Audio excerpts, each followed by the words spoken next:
Okay, good evening everybody. I say good evening. For me it's the morning. For you it's the evening, and welcome Friday night. Another video update, and I promised you, only 3 films. We don't want to milk this engine bay fire any longer than we have to, so this is the last film. I'm hoping on this film we're going to be driving Ruby back out, and Ruby will survive that engine fire to see another day. There goes an aerosol that I just kicked over because I'm dumb.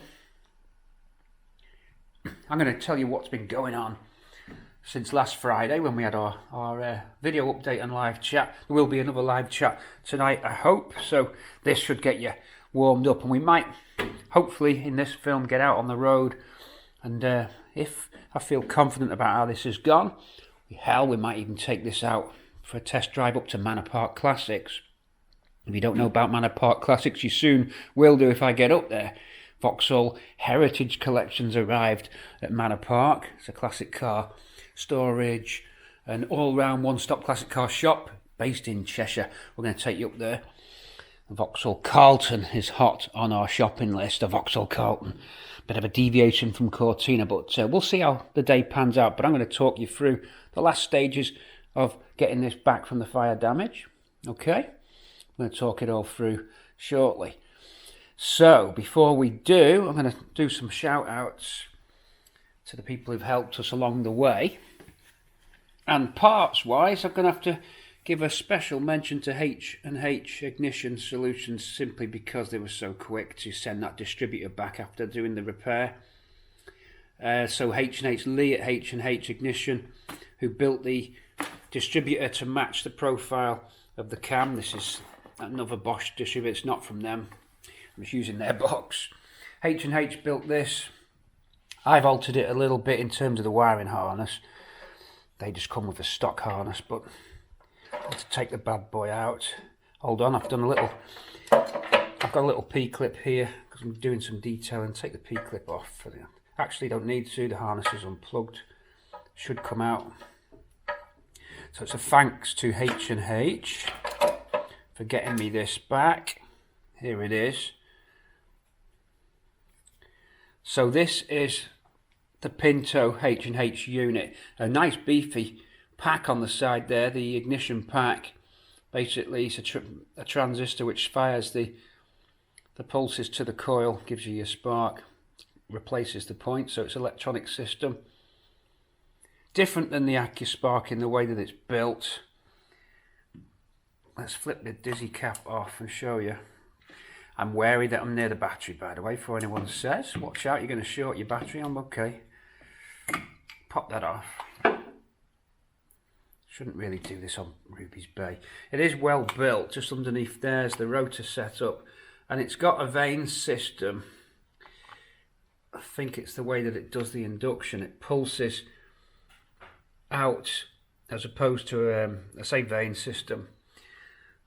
I'm referring to the octo vane system on some of the cheaper but probably not bad electronic distributors. This is done slightly different in that it induces pulses which are then converted to a switched action in the module at the side.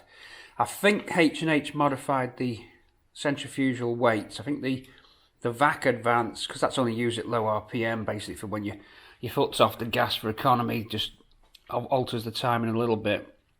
That doesn't come into play in the higher revs. It's the weights inside that come into play, and what you're looking for is, on this engine at least, is to be getting your full advance at about 3,500 revs. You can do that with a timing light and just check that this is doing its job. It was when it had it on. I've no reason to believe it's changed. They've just fixed something which I should have spotted. A little terminal was just shorted. My module melted, so I got a new module and initially tried to repair it myself, put the module on, but one of the pins was short into earth. I didn't spot it, and I should have done. I sent it to them anyway, and they quickly sent it back saying, yeah, you were okay, you were good to go, just one of the pins, because the rubber grommet had melted, was just touching on the earth.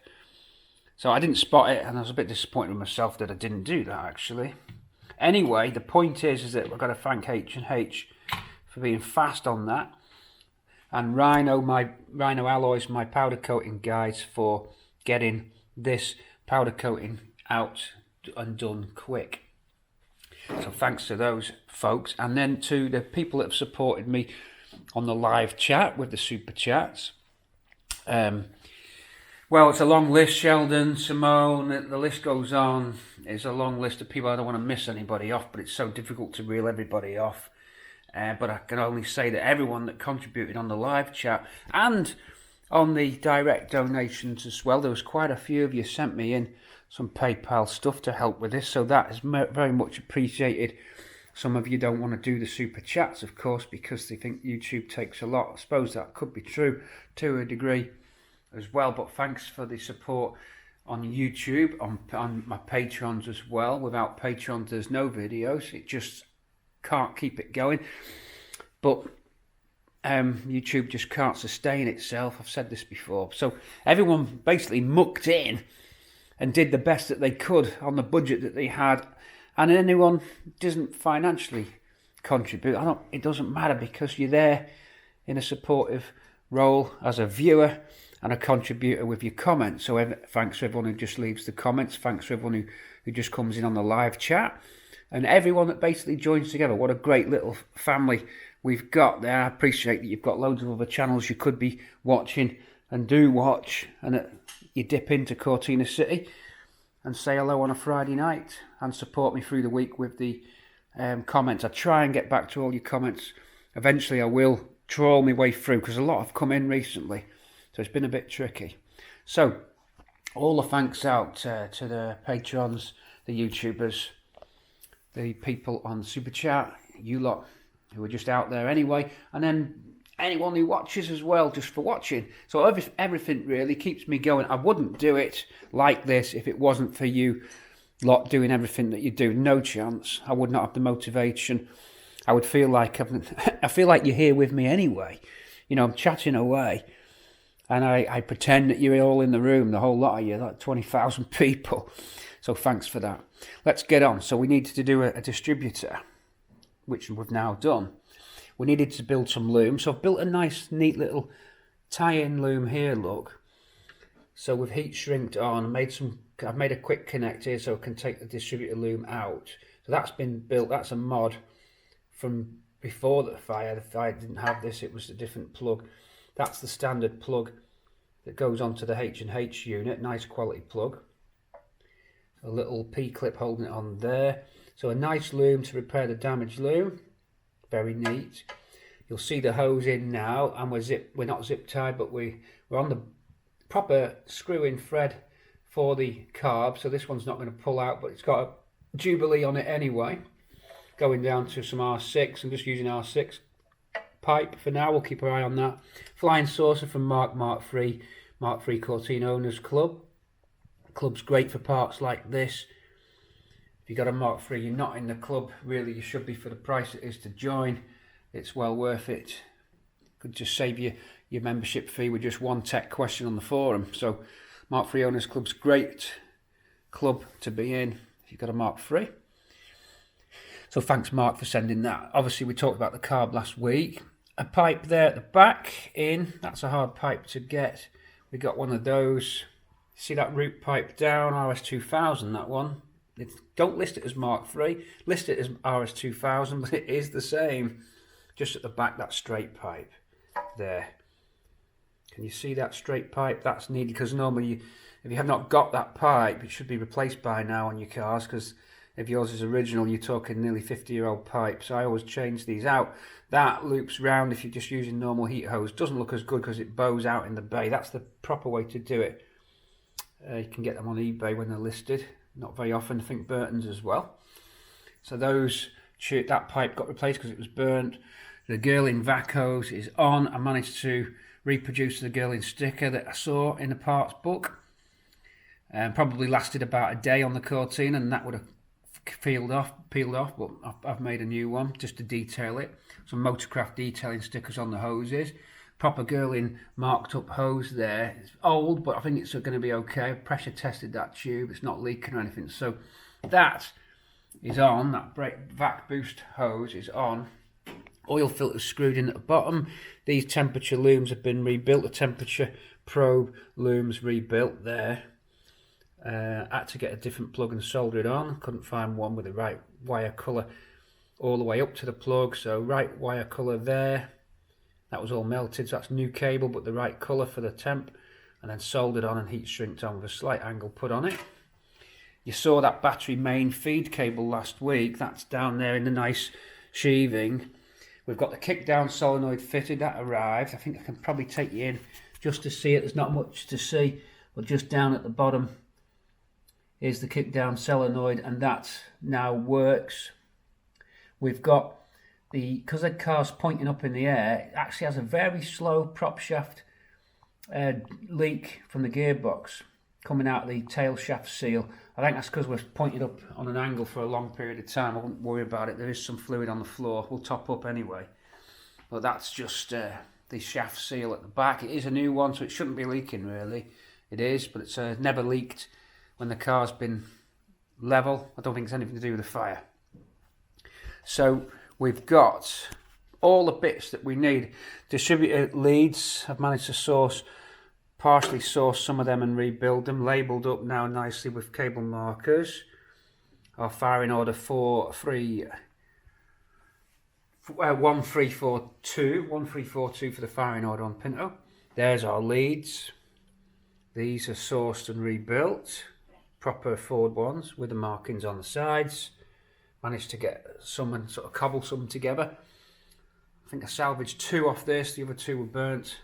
So that's that. And then we've got a spark plug out at the moment. Reason being is I'm now lining up the timing. So what you've got to do, we're going to put the distributor in place now. We want to put it in at top dead center on the compression, on the ignition stroke, the compression stroke on cylinder number 1.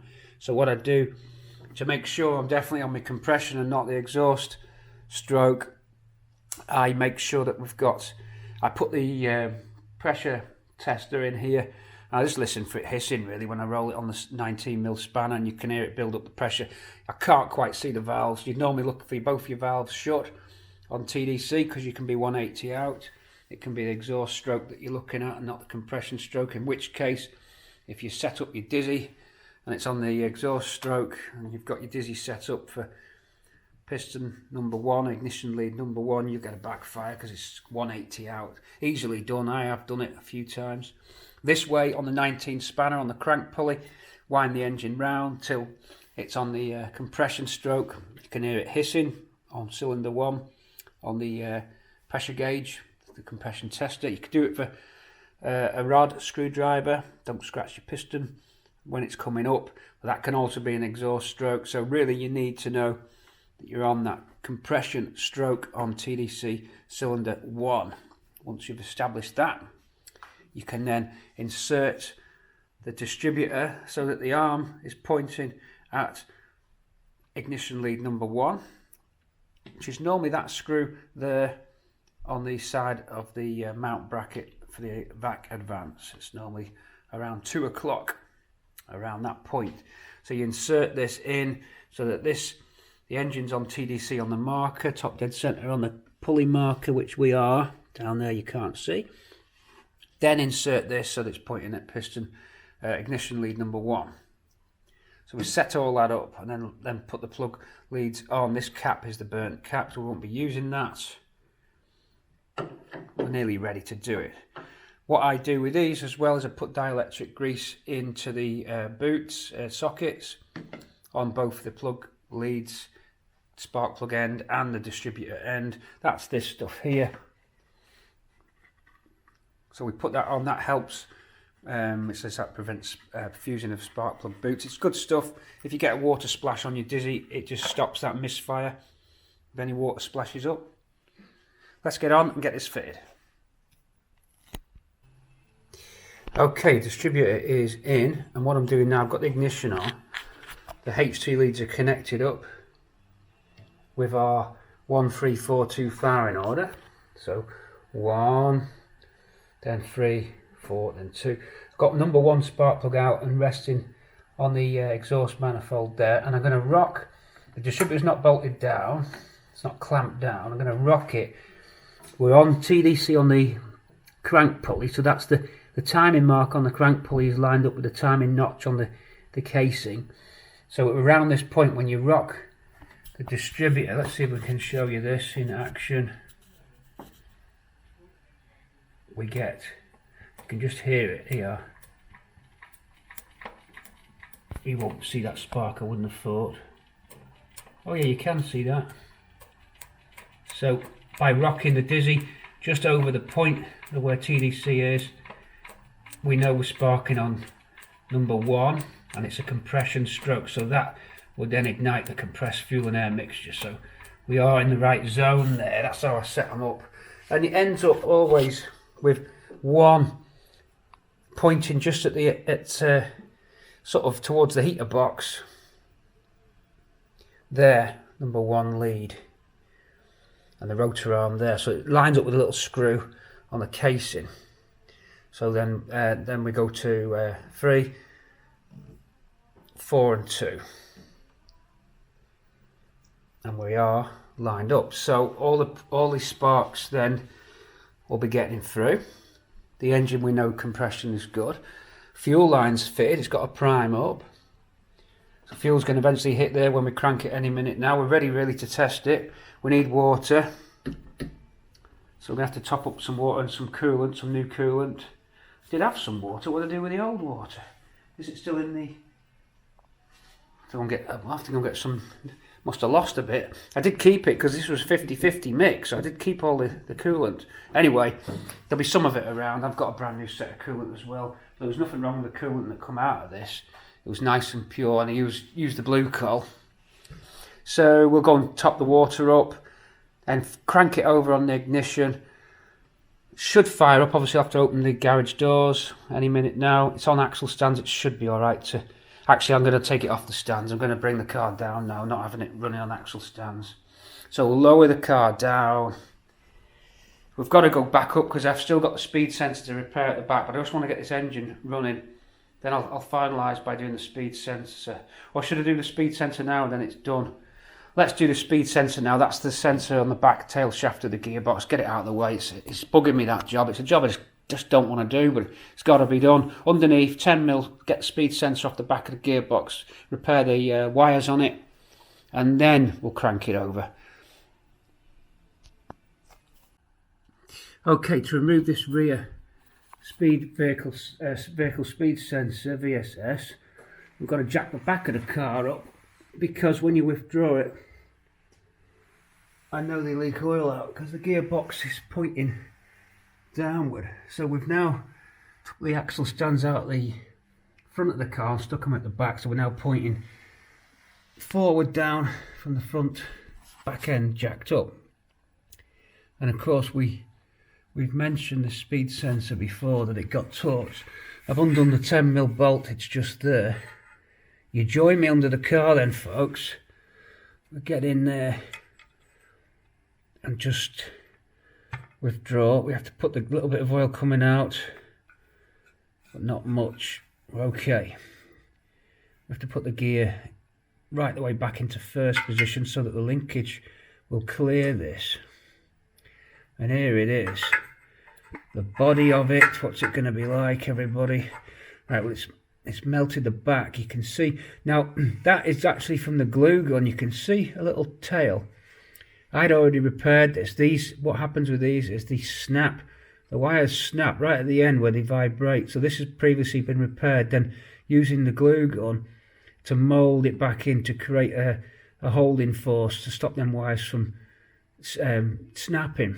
Because that's what happens with these. This is a repaired one. So what it's done, it's melted my glue gun stick, previous repair, but not enough to have damaged the back of it. Otherwise that whole glue gun thing would all be missing. What it's done, it's hit it about a third from the beginning, a third in at the beginning, and most of the damage is on the singed the wires just about halfway between the sender and the plug there. Now, it hasn't gone through and exposed the cable. I don't think it could have. Almost done it there. So we'll meter these out and just make sure, and then resheave those, then refit that. The plug itself looks to be okay. Let's have a look, folks. Plug's not took any damage, no. So it's got it sort of half in the middle, and that sort of fits our theory. Bit of alliteration there, where the flames have tried to pass down the side of the box. Now, isn't it, I know we'll keep mentioning this, of course. Let me put my glasses on because they've slid off. I can't see your screen, so I don't know what you're looking at. The flames have come down the side. I can see they've burnt the stainless steel box. Not burnt it, but they've left marks on it. Looks like the flames finish about just up to the prop shaft here. And then they've stopped. Hasn't burnt the seal on the back of the tail shaft, I don't think.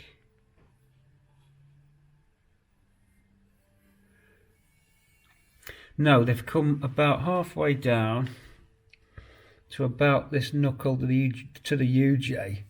So they've managed to create the suction vent, or whatever you want to call it, has gone down that side, and you can see it sort of fits with the airflow. Okay, that's quite incredible how that's got there. Say we've said it on the previous two inspection films as well, how incredible it was that flames could actually get that far back like a flamethrower. Can't see any damage up this end.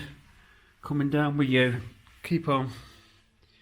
Everything seems okay there. Stainless steel exhaust just in your foreground. Difficult for pt3 to keep camera steady. I'm right on my back. I'll do it for you just because it's you. Now don't forget, keep quaffing your drinks. It's Friday night, folks. So keep chatting away. I can see some of you there. Sisu's in. Sisu's in there. Look in the chat box. Justin, Willie P, is Wayne Baker going to be on? We just don't know. I'll be shouting you all out on the live stream just after this. It might overlap slightly. Live stream might come on just as this is coming to an end. Anyway, we've got plenty more footage to go yet. Okay, and don't forget we've got some brake lines to swap. Don't look forward to that because I enjoy bleeding brakes. Don't mind bleeding radiators. Just don't like bleeding brakes. Bleeding radiators! Right, now then, let's see. Let's get back into the pictures. Don't get carried away. Come on, you've got your audience to think about now. Let's go and repair this speed sensor and fit it back. And then we're going to have to do the brakes. I just don't want to do the brakes. Come on, let's get it over and done with. Huge apologies for the state of my bench. This was all, I promise you, this was all tidy till this project started. What a mess. I look forward to getting all this tidied back up. I do keep reasonably tidy, but it just got out of hand. So quick, you know. I'm sure you know that at home in your garages, but we will endeavour, we will get it clean. Right, we're on with this. What I'm going to do, I'm going to cut each cable, slide the heat shrink on, then I'm going to resheave it the best that I can. There's not a lot of room to manoeuvre. What we're going to do is we're going to cut up this end. We're going to cut up this end, slide the heat shrink on, solder, and slide it back over the solder, and then this end I'll just put a little bit more of the glue gun on it. You can see what we did to fix that. You see how the heat's just scorched that. So soldering iron is ready. My soldering station's just here. Solder is on the go. We are ready to do a repair. Then get that back on and do the brakes. Then we are ready to fire the engine up. Getting close.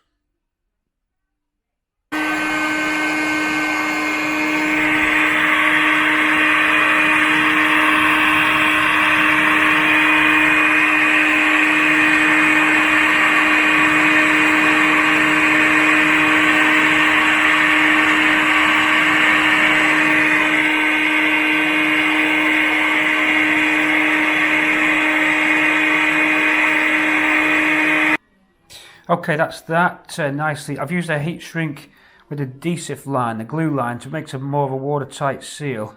Okay, so we're in and repaired on that. Should be okay, soldered up. As I say, that over heat shrink that we put on just gives it that little bit of extra strength and seals all the joins that we've done in Makes it a bit neater. So we'll go back and fit that now to the car. No reason why it can't go on. I've just metered it out and it doesn't come up with any shorts. I've not actually tested it. It's dead easy to test actually. 5 volts, 12 volts on, and then you'll get a 5 volt signal on the third cable. But I'm going to chance it, stick it on. There we go. That's repaired. Just the brakes. With the speed sensor cables all done, we go out, well, don't go out, but in my store cabinet over there, test kit is my VSS test LED, which is just a loom which fits between the loom to check the output of the speed sensor, because it's such a tricky little thing, that speed sensor, that and without it you'll get no cruise. So what you do with this, there's a little diagnostic or an interruption into the loom which you break into, or you just unplug it, and then you plug this unit in between it, so you're intercepting the signal, and that way you can check that. I can't do it with one hand, unfortunately, I don't think. So we're back to that one hand job again. Hand job? What the hell? Oh my god, the live chatters are gonna love that. Who's gonna be the first to ruin my live chat with the innuendos? I can't make the connection, folks. Look, I've got to try and connect that into there with one hand wonder. It just won't happen. Hold on. Okay, it's in, and my right hand is under the car holding the speed sensor, which I've not yet bolted in. I've plugged it into the loom, so I turn the speed sensor and you can see that we're getting the pulse there. That means that loom that we did, remember we repaired the loom to the gearbox, so this needed to be done in case any wires were damaged that we didn't spot. There'd be nothing worse than getting us all back on the road and then finding out that the cruise control didn't work. You could have been that close, you could have been one wire close, and it's time now to do it while we've got the chance, you know, to check everything. So by turning this the cogged wheel of the speed sensor, we can see that the signal's making it all the way back to the ECU for the cruise. So at least it's getting up to the bulkhead anyway, inside the cabin. It's not going to not get to the ECU, it'll be there now. So that tells us that we're good to go. So if I bring you out of the car, leave you running, you'll see what I mean. There it is. It's ready to go in now. Hold on. We've got to get the muck off this car. It's filthy. That was from the last trip before the fire. So there it is. We're going to bolt that up now. So everything's right. Turn the ignition off, and I'll go back underneath and bolt that on. We'll leave this on just for now, and I'll spin the prop shaft, make sure it's meshed into the gears, but it will be fine. It'll be okay. Catch you in a sec, going underneath the car, fit that. With the vehicle speed sender successfully working, the last job for all the fire damage is these brake lines. One brake line just there, the flexi hose to the caliper, and the master brake flexi to the subframe. That supplies the 2 lines to the subframe, the suspension clip, whatever you want to call it. So that took a scorching. It probably would work, but it's not worth the risk. You never know if it can ever balloon out. It's such a vital link to both front brakes. I can't take any chances with that pipe. And this one, for it to do that, you just don't know what it's done. Probably didn't have enough time. It probably lasts forever, that tube, but we can't take a chance. So we undo all the nuts that secure these in, put some cloth down because it's going to drip a little bit of brake fluid, then get the ezbleed out. Maybe I'll learn how to use it this time. Get all those pipes off. I've got 2 new ones. Luckily I had that small one in stock, that small coupling hose there. They're hard to find, but I did have one, and I had some main caliper flexi hoses in stock as well, so we can get those done. Once they're on, we'll bleed through, and then we'll go back to that ignition timing and fuel and all that, and see if the engine actually starts up. It should do. Everything's looking good, so we're getting really close. It's time to swap the brake hoses. So we're just getting that hose on. You want to see the back of my head, do you? Please, please don't pick up this horrible record that's playing. This gets that out of the way. Right, that locks on. I can put the spanner, a 16 at the back, and brace the back of the hose to get a better nip up now. There we go. We're on. We're locked on. That can take the grease. It just stops it corroding, that's all. Yes, muck sticks to it, but threads don't rust. And then this side's the same. In it goes. It locks in at the back. A little lock washer. I'll show you what I mean about the lock washers. Like them spiky washers. In we go at the back with a spiky. And then our stainless steel 17. You can get them off eBay. You'll always find if you're doing your car that they're all rusty. So if you're planning on your brakes, most of this stuff can be got off eBay at not bad prices. The flexi hoses, motor factors are still doing them. Obviously you've got to make your own brake lines up. If you're doing a full brake line replace on your Cortina, which is probably what you're going to be doing, usually if someone's on with swapping the brake hoses, they're usually doing the whole system. So most of the stuff's on eBay. .4 fluid,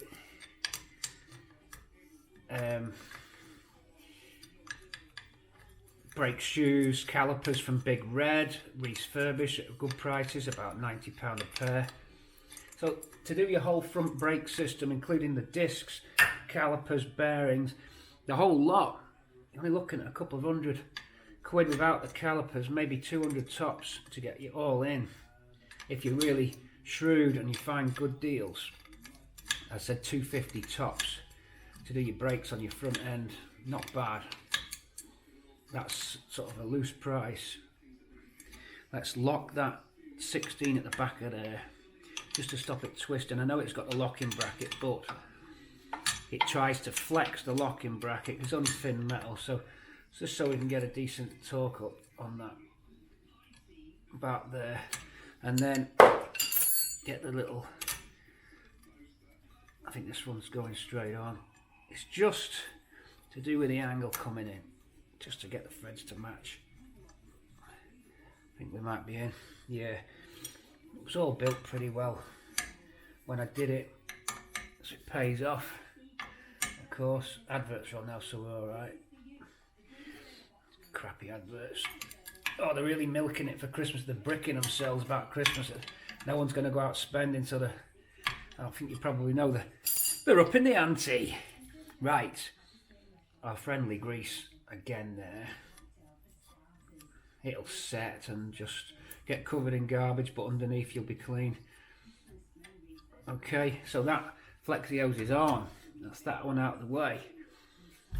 Nothing to do except we'll be bleeding later on. Now for the harder one, slightly harder just because it's hard to access. Take this out. You undo the right hand side first, and then it rotates out of the socket on this side. So the right hand side on the inside with the 13, loosen the 17 lock nut. This will slide back, and then grab it here on what looks like a 13 and spin it round. I'll not film that bit simply because I can't get you under there, and these are mucky hands. We'll catch you in a sec when all brake lines are done. We'll get onto the ezbleed kit. Just before I chuck it away, have a look and see what you think at home. Whether I was wise to do that, I think so. You just don't know what it's done. Could have compromised it. For the price of that, what is that, £6-7? It ain't worth it. So it's hassle a bit. I was going to chuck it then, but it wouldn't have landed in the place I wanted. So a quick clean up. I've got these are handy, not expensive, $4.50 for a big box of these ultra grind multi-use. Okay, it's something I wouldn't use all the time, but it saves me wrecking all my nice toweling cloths. These do the job. You can get Swarfiga ones as well. These are on at the electrical wholesalers, these. So after a little bit of a first attempt on that, or not attempt, I've completed it, haven't I? But after completing that brake flexi hose, Just have a little pause, clean the hands down. Yeah, I should have the gloves on really for that. Sometimes you remember to put your gloves on. Other times you think I'll go for it. I knew because I was grabbing the end of those nipple things, those solid brake line ends. I needed my fingers just to guide them on. Sometimes the gloves, they get in the way. So I had some from B&M Bargains, some of these hand wipes. My mum's from B&M Bargains. And they all dried out, you know. But these multi-purpose ones, £4.50. Who makes these? Let's have a little look, see if it's a famous... Oh, it's New Vic. We know New Vic. New Vic do a lot of cleaning materials. Based in Peterhead. Ultra Grind multi-use. They're not as gritty as the Swarthega ones. Them orange Swarthega ones are pretty neat, but they're quite dear. There's a lot in here. How many did you get? It says 38. Looks like there's more than 38. But they're worth every penny then.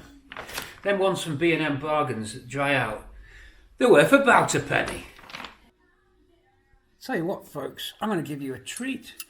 I'm upside down with a 13, a 17 and a 16, I believe. And, yeah, I haven't got my hat on today. Oh, watch out. Oh, there it is.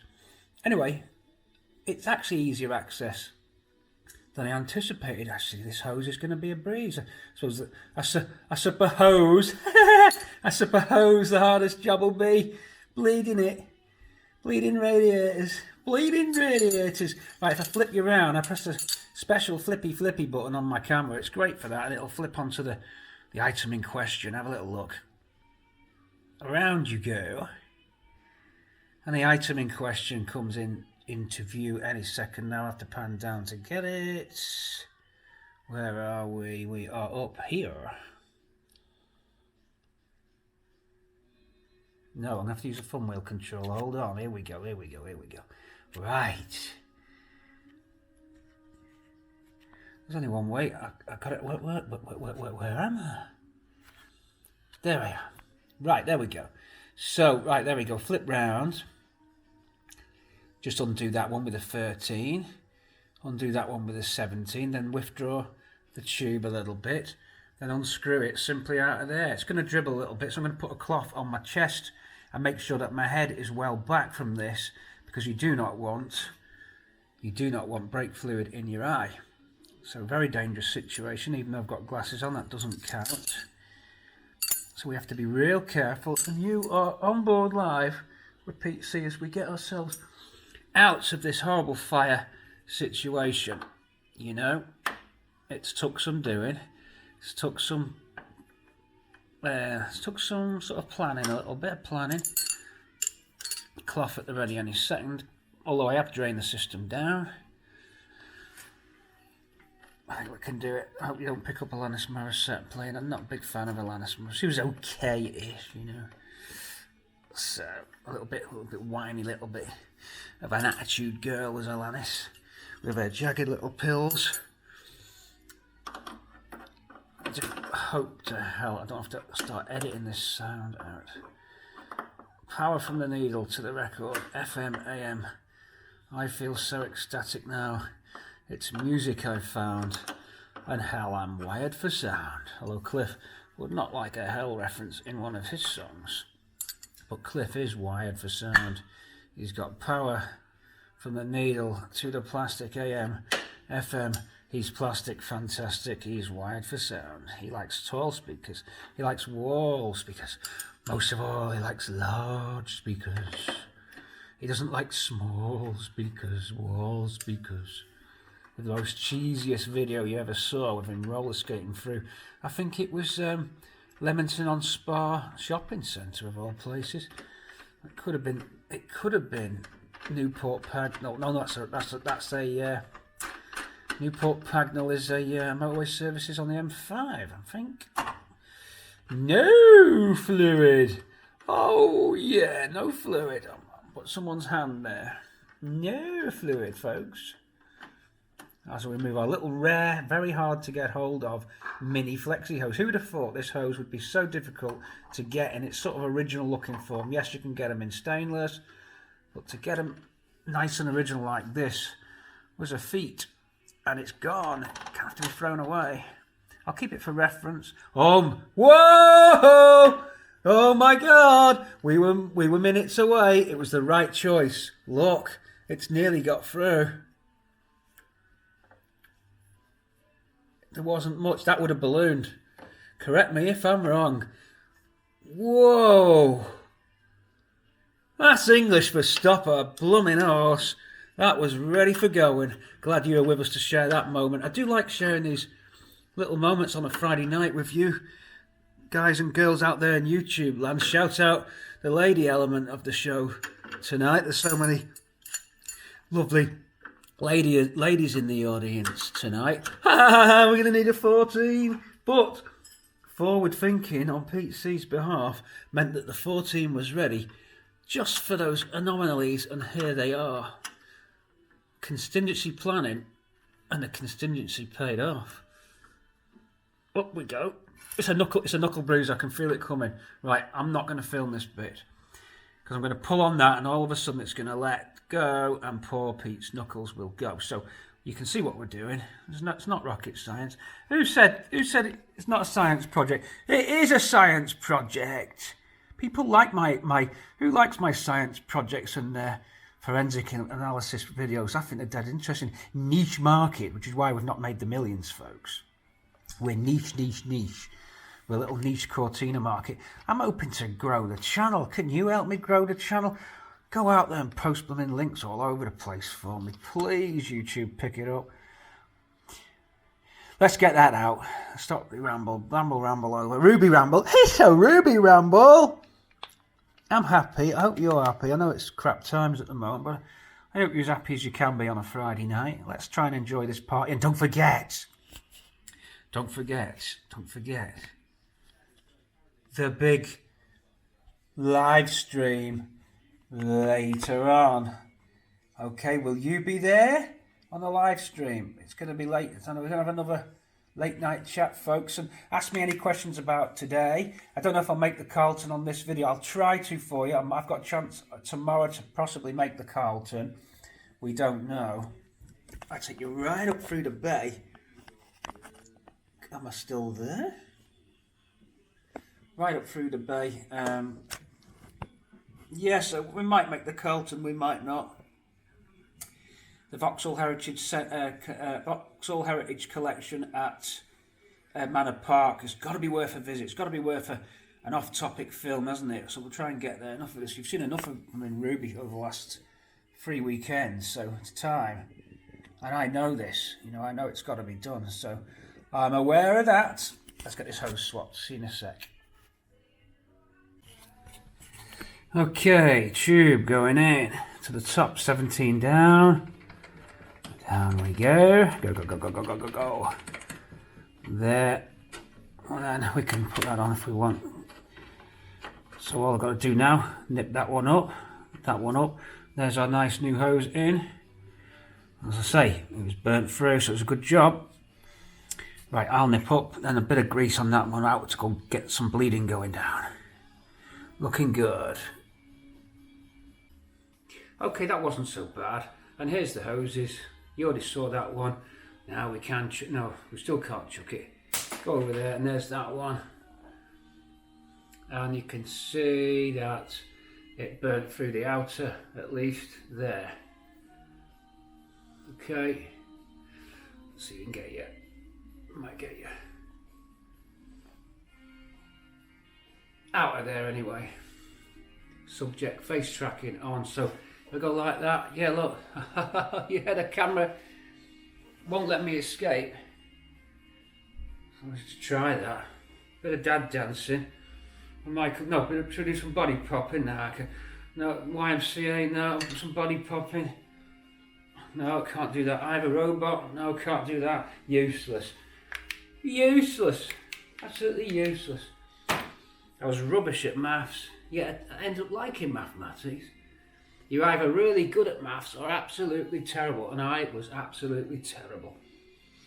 Arts, very good at arts. All part of the spectrum. I don't mean the computer, although they're great too. 10, input $1. 20, print $1. Great stuff. I used to write computer games. I wrote computer games for my mates using sprites, little 8x8 sprites, character sprites. You'd store them, then got onto machine code, poke 10020, and I don't mean a cheap basement poke, I mean poke as in machine code. Proper programming languages. Uh-oh, they're off again. Right, it's brake bleeding time. Where's that off button? See you in a sec. Okay, here's where I made the mistake last time when I used the Gunsons ezbleed. It's a great system, but I didn't realise that you fill this bottle with the fluid as well. I used to think that was an air brake, a sort of a kind of like way of stopping water from the tyre getting into the fluid, but it isn't. You put the fluid in there and the cap goes on. What I was doing, I kept topping up the reservoir. With this filled up, you don't need to keep topping the reservoir, so once your cap's on your reservoir, so this cap goes on the reservoir. By the way, if you don't know what this is, Gunsons ezbleed goes on uses your pressure of your air tyre.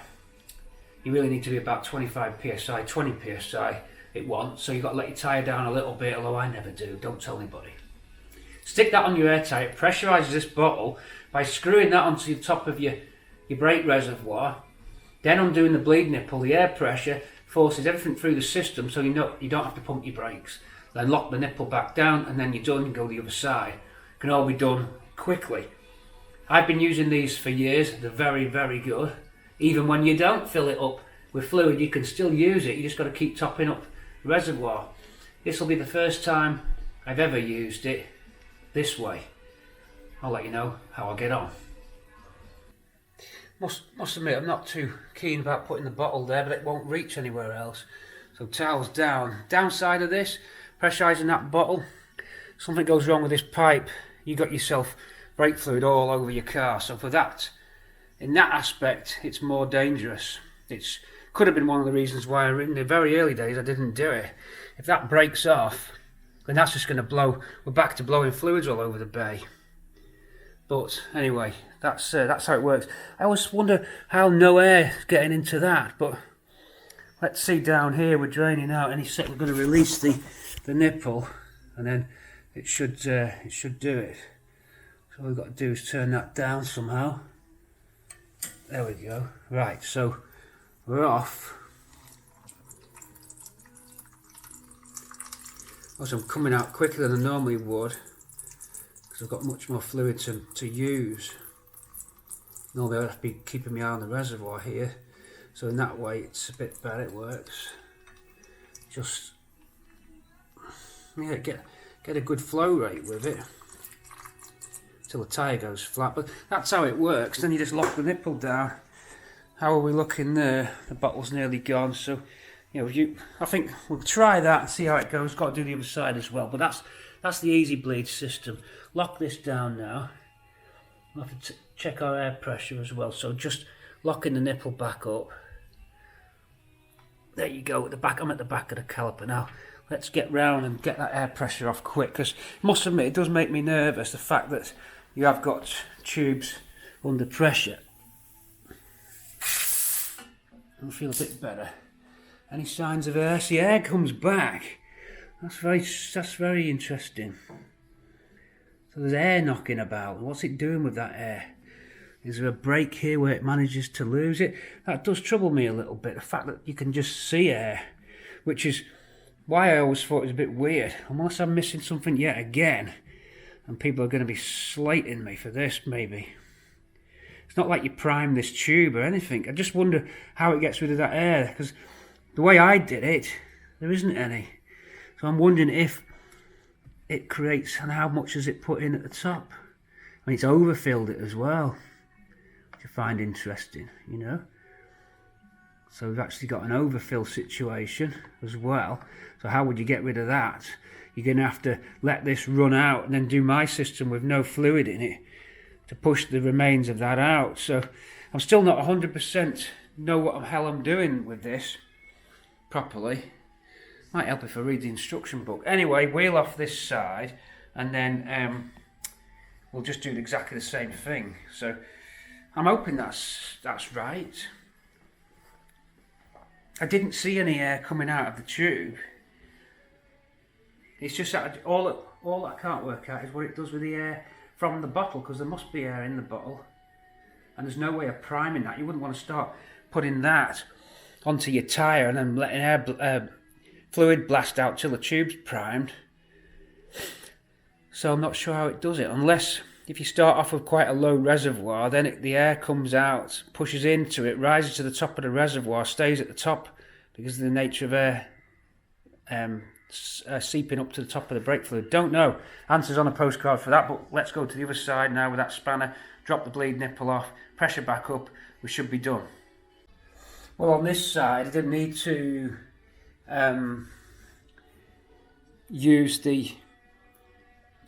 this side I didn't need to take the wheel off, because you can still get to still use the spanner on the back there on the bleed nipple, so we're still in.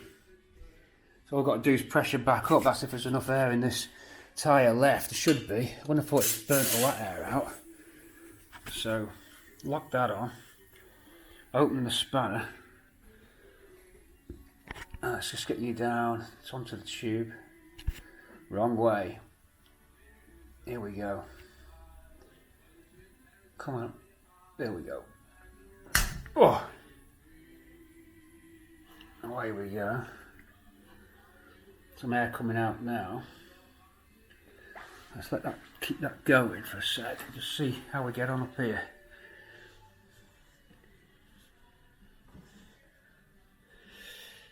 There isn't any air entering it. It's just how the hell do you get rid of the high reservoir? It's on over max. I don't get it. I'm going to look really stupid, aren't I? Someone's going to say something really obvious. Well, we shall have to see. I'm wondering if, right, when this runs out, which is about to do, let's let it do it. It's about to run out. Does it then start to drop it, or will that introduce air? Watch, this will go funny in a sec. Boom! Now where does that go? Does it find its way here, or does it manage to get into the tubes? Because now our reservoir will start to drop, which it is doing, and now we can nip up. I can't see any air coming in. We'll just have to try it and see what happens.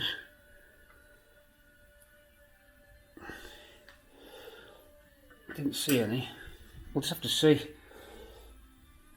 You'll all be writing your comments on this because you'll have used these, and you'll know. I didn't see any bubbles come into that, so that's a good sign. So we can only presume that any air that comes out of this gets trapped in the top part and doesn't make it down actually into the master cylinder. Though you would think that it would, but maybe it's a physics thing and it just can't force it, like fizzy water would, if you know what I mean, like suspended in it. I mean, it's a bit messier this way. In some ways I feel safer with my way of doing it, as Frankie says, but we'll have to see. I'll go feel the pedal now and see what it's like, and then we can get back to where we were over here, over this way, over that way. Let's get this blooming car started up. We've been messing around long enough, but you know we had to do the brake lines anyway. What else could you do? Let's just see how we're looking in the lay of the land. How are you doing up there on YouTube and Patreon? Keep typing away, you're doing well. It's Friday night. Are you legless yet? No, I'm teetotal. I'm on my herbal teas. Good on you. Nettle tea. There's loads of teas. Ruby something of a tea. Dandelion. There's loads in there. Tell us your favourites. I do like the herbal teas as well. I'm trying to get the camera to do what I want it to do, but it's so cool. It's locking on and doing the old face track. We can move that like that to get a better shot. Don't often do this, but just I didn't want you to feel too claustrophobic during this film. There's been a lot going on in it. I want you to feel a bit more spacious and relaxed, because we've got to start bringing you down, ready for the big main show, which is the Q&A on the live stream, which comes in just almost straight after this film comes out. And this film, the purpose of it was to let you know that the car starts and drives.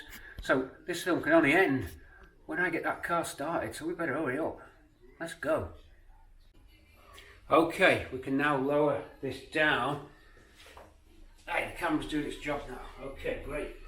So, with the brakes, I've just had a go on the pedal, by the way. and they seem really solid, the brakes. I think we're done there. Mustn't forget, the first thing to do is tighten up the wheel nuts, because often I've gone out this unit, so I'm going to raise my voice so you can hear. The camera won't follow you over there, will it? Does a good job though. I feel sorry for the camera, trying to make it do something it can't do, because it feels dead bad and depressed now. I'll be having guilt trips about that camera. The camera can't feel me saying, I can follow you over there, I'm not made that way. I don't want to let you down, but I have failed you. I must self-destruct. The face tracker has failed. You have failed me for the last time, Admiral. I have failed you, face tracker. Where are you? Green, screen, let's give up. Well, it should at least relock on when someone else comes along. Hey, come on. Flip. No, it's a complete... Oh no, wrong button. Flip to motorcraft, back to me and face track. Face track on. There we go. I have failed you for the... No, you have failed me for the... I definitely can't do Darth Vader. You failed me for the last time, Admiral Diap, or whatever he's called. No, I felt dead bad for camera, because I went over here, and that's alright, it can do that. But then when I went like down there, the poor camera's, I think anyway, unless you know different. So I feel dead bad on it. It's like, I've let you down, Pete. I don't believe it. I've let you down. Well, he probably wouldn't say I don't believe it like that. He'd probably just show, the camera would probably be dead depressed and go something like, I can't believe it. In fact, he'd be so depressed he probably wouldn't even say anything and just short the Nike battery out and just explode. Oh my God, what have I done? Right, let's get this camera going. Camera? This engine going. And don't forget to put your wheel brace right on top of your battery, just like that. Boom, boom, shake the room. See you in a second. I'm going crazy. Okay, put in some fluid. And basically, I think just turn it over. I really do. Move these cloths so they don't catch fire on the exhaust manifold. Duh. I think that's it. We've done all our homework. We've done everything. So all we've got to do is get the fuel through. Get some water, some antifreeze in there. I need to just look at the manual. And thanks to Richard Valentino, he put me onto some great parts. I don't know if we mentioned we've got some great parts over there. Some brake shoes and all sorts of stuff from Richard's friend at the garage, and he got us a Haynes manual. I've actually got the 2 litre manual now. We can actually find out, even though the 600 is probably not much different, but we can actually find out. And you know, no, I don't know the amount of fluid it takes. Is it 6 litres? No, it's not 6 litres. 6 pints sounds familiar. Cooling system. There you go. 2 litre, 7 litres. Oh, well, I weren't far off then. 12 pints, 7 litres on the early Pinto up to 1974. So cooling system, 7 litres of the amber nectar. Let's go and find some. Let's go out. I've already thought ahead. We've got plenty. So 7 litres measuring jug. All right, measuring jug. Yeah. Does this say what it is on it? Yes. No. Hey, what's the markings for? You don't tell me what they are. No. No. We have here, but this is for oil only, so we can't use that. Because that's for oil. 7 litres. We're going to measure 7 because I want to do 6, so I want to do 3.5 litres of the. Hey, I got a good idea. Just pour 3.5 litres into there straight out the bottle. See in a sec, let's go and find it. We're cracking up, definitely. We're on one of them. We've been down there, we're now up there. Who knows where we'll be tomorrow, but today, yeah, it's tablets are kicking in. Wow, yeah. They say give me crystal meths or amphetamine D, the only way to calm me down. In a sec.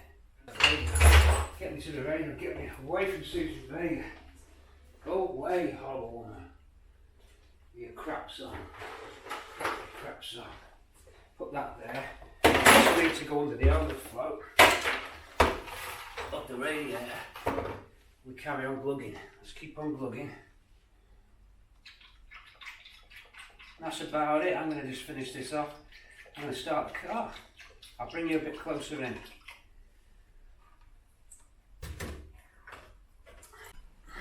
Well, here we are, just hovering over the engine bay, and there's nothing really to stop us. That test spark plug now goes back on. We've got a spark. The fuel line's connected. It's got petrol in it, so it should draw it up. The only thing we've not got is the vac advance connected. We don't need that just yet. The vac advance is not on. It needs cutting to size. It's missing an elbow, but it'll work with this one. Really, I could do it just clipping that vac advance and putting it in. Let me get the torch.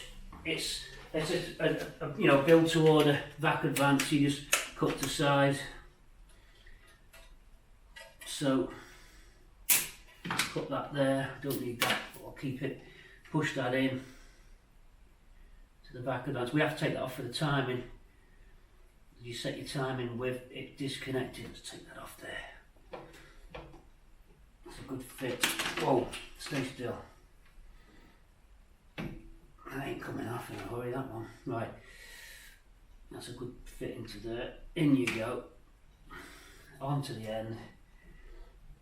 We need to just nip the dizzy up because the dizzy's very loose. The dibby, backwards.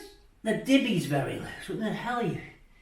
The dibby's very loose. Right, 13 to do that.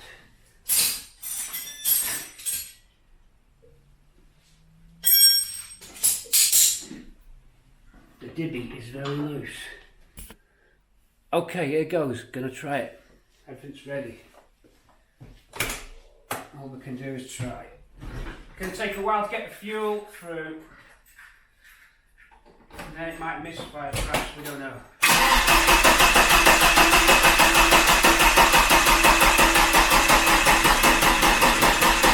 We're flat. That won't help. Let's get it on charge. Okay, breakers have obviously not been used. So, right, let's get a charge on. Fast charge. Quite nervous, to be fair.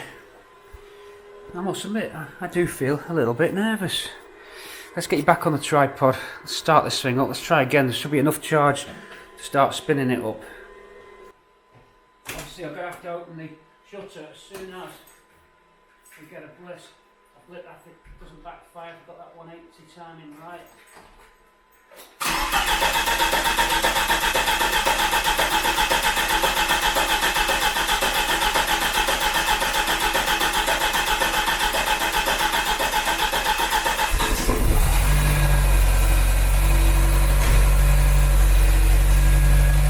That's what the hell I'm talking about!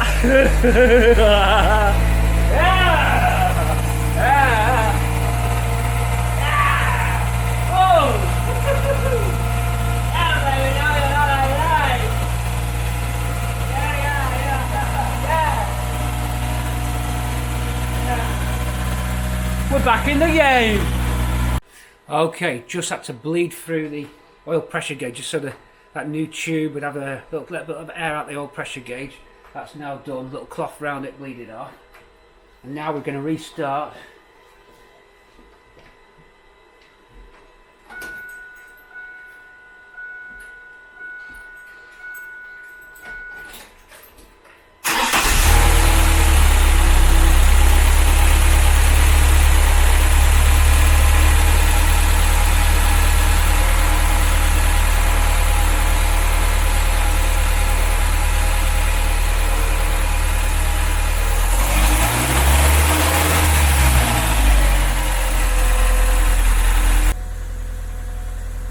Okay, we're doing gauge checks. RPM just over 1,000. Temperature climbing up now. Oil pressure good. We ain't knackered the engine.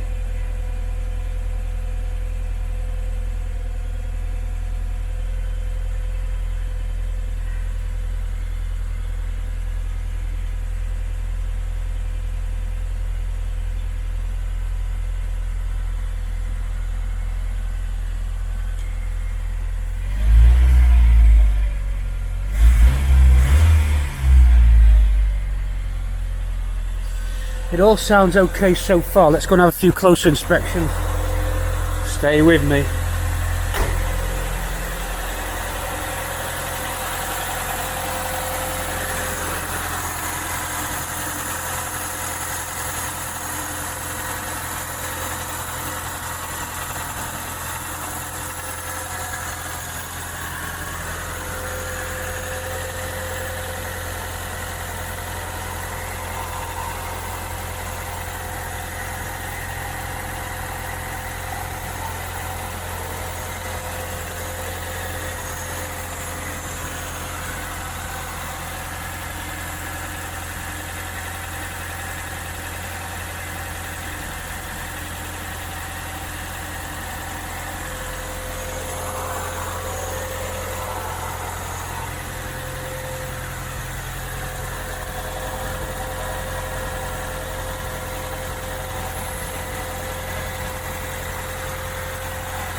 How's that temperature now?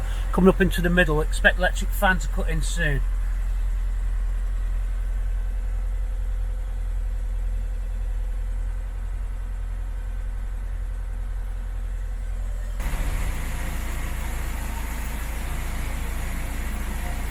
Okay, I've currently got the timing set on 12 degrees.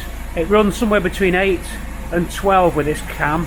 You just have to just go out and try it on the road till it stops pinking, and then you just retard it a little bit, but always go between 8 and 12 for this one. But I'm going to check full advance now at 3,500 RPM.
That's okay. Okay, double checking that. Full advance at 3,500 RPM. Hey, don't lose your hat, boy. Woo!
Okay, all seems to be running good. Last thing I'm going to do now is do the mixture. So I've got the Gunsons colour tune in, which is like a replacement spark plug that's see-through. It allows you to see the colour of the flame inside the piston because of the special glass or whatever material they use. That'll go, you're looking for a blue colour. If it's a yellowish colour, you're too weak. So what you do, you wind in till it just goes blue. A couple of turns past and just half a turn back till it's just on the, just in the margin where it's about to go yellow. I think that's the way you do it. I'll go a turn in. If you go too far in, then it runs too rich. If you come too far out, it's too weak. So we do that so it's a nice blue colour. I'll show you that now. It's been done. I did wind it in. I've just done it because the battery went on this. So if I start up, stick the immobiliser on, you'll see this glowing a blue colour. Hang on. There we go.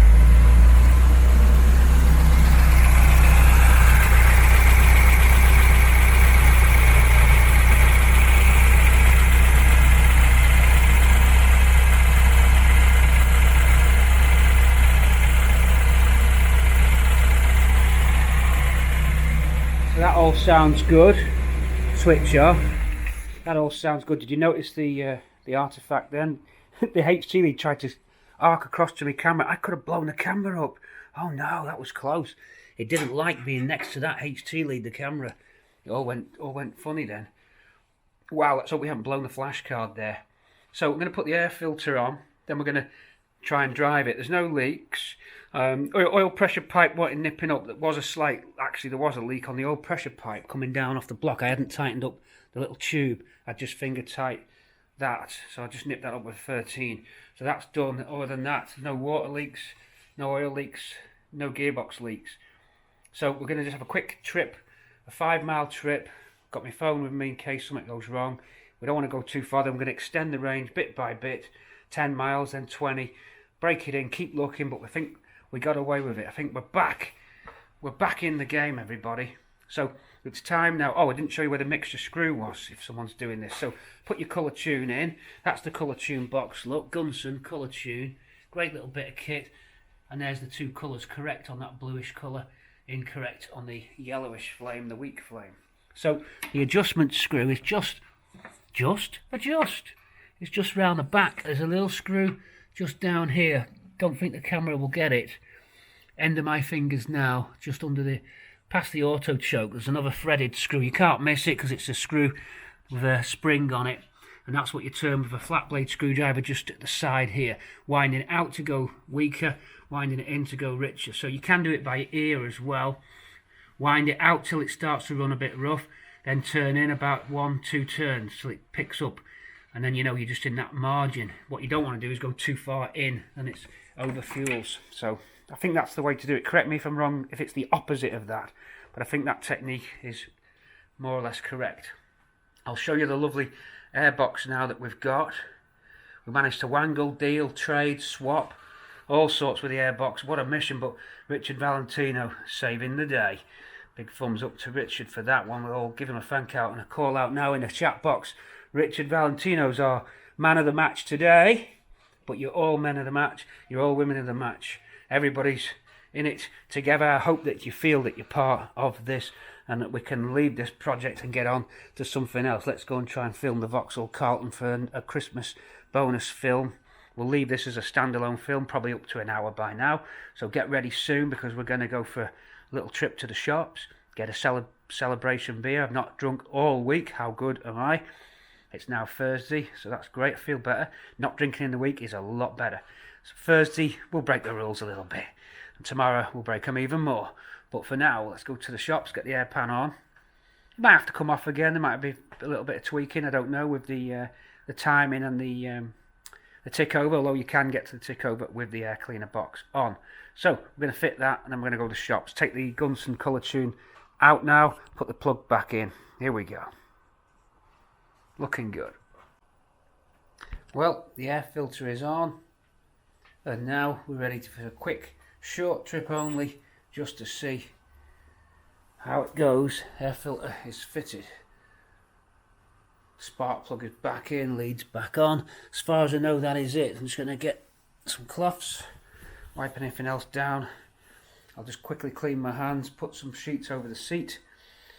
I'll just get changed before I go out in this. I don't want to sit in it with the possibly got mucky clothes. So let's just go and get a quick change and then just see how it goes. Should be all right. Let's just try starting it. Needs a little bit of, I think probably just a little bit of tweaking. But it will do, won't it? We've only just got out of here. So, but it's a good way to finish the Friday nights and then move on to the live chat if you want to ask any questions on how it's gone today. This may or may not go. Not bad, not bad.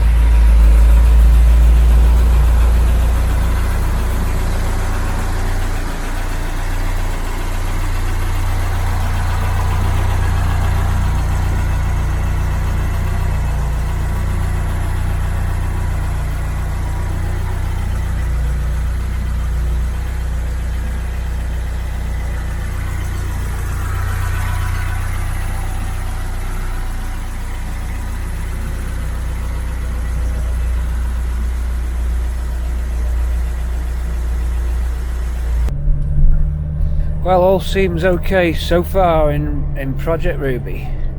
Nothing happened to the gearbox.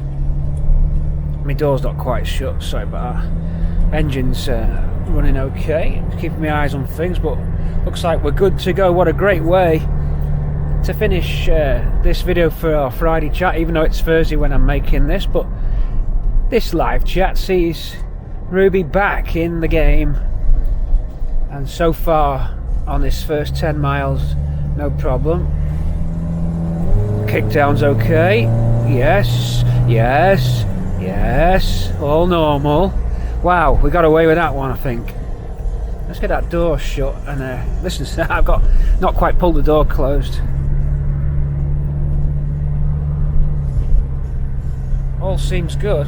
Last of the neon here, you won't be seeing them soon. See that lovely orange glow? That soft orange glow on the tarmac, soon to be replaced by that goddamn awful over white LED horribleness. So soft and gentle on your eyes when you get them LEDs. I've got to wear glasses now, blocking glasses to get around it. Anyway, let's go and get a beer to celebrate. It's been good. It's been good. Okay, so I want to thank everybody for the support, and I look forward to seeing you in a few minutes time on the live stream.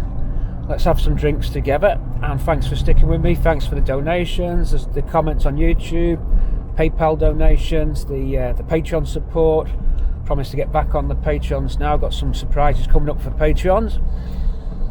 Appreciate all of that, and everyone on the super chats, just your general chats, your support, your kind words. Don't forget Classic Ford magazine still out. Go out and get a copy. Cortina City there. We're going to be bringing you loads more stuff very soon, but we want to wrap this up and made sure the fire video was over and done with. Catch you soon. Catch you soon.